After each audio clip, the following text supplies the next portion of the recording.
ഇപ്പോൾ purchase return ആണെങ്കിൽ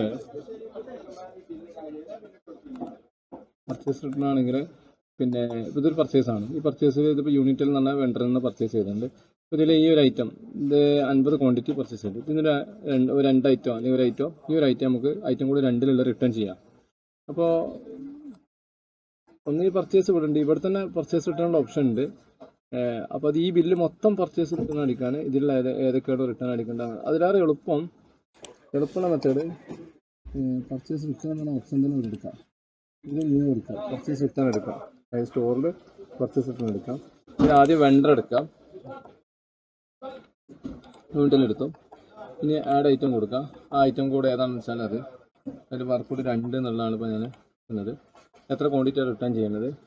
അപ്പോൾ പർച്ചേസ് റിട്ടേൺ അടിക്കുമ്പോൾ ഓല് പറയും ഇന്ന കോസ്റ്റ് നമ്മൾ എടുക്കുള്ളൂ എന്ന് പറയുകയാണെങ്കിൽ ആ കോസ്റ്റ് കൂടെ അടിക്കാം. അല്ലെങ്കിൽ നമ്മൾ പർച്ചേസ് ചെയ്ത അതേ കോസ്റ്റ് ആണെങ്കിൽ അത് ഇവിടെ ഓട്ടോമാറ്റിക് വരും. അപ്പോൾ എത്ര രൂപക്കാണ് അവർ റിട്ടേൺ എടുക്കുന്നത് വെച്ചാൽ അതുകൂടെ കൊടുക്കാം. എത്ര ക്വാണ്ടിറ്റി ആണെന്നുണ്ടെങ്കിൽ അതുകൂടെ കൊടുക്കാം. അപ്പോൾ ഐറ്റം ഇവിടെ വന്നു.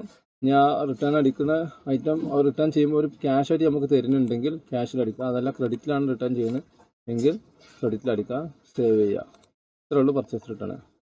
അപ്പോൾ അവരെ ഈ യൂണിറ്റിൽ നിന്ന് പറഞ്ഞാൽ ഈ വെണ്ടറെ ഇതിൽ ലെഡ്ജറിൽ എന്തുണ്ടാവും, ഈ പർച്ചേസ് റിട്ടേൺ വന്നിട്ടുണ്ടാവും. അവർ നമുക്ക് തരാനുള്ളത് പോലെ ഉണ്ടാവും. ഇപ്പോൾ നമുക്ക് കൊടുക്കാണ്ടിരുന്നത് കുറഞ്ഞിട്ടുണ്ടാവും ക്രെഡിറ്റിലാണെങ്കിൽ.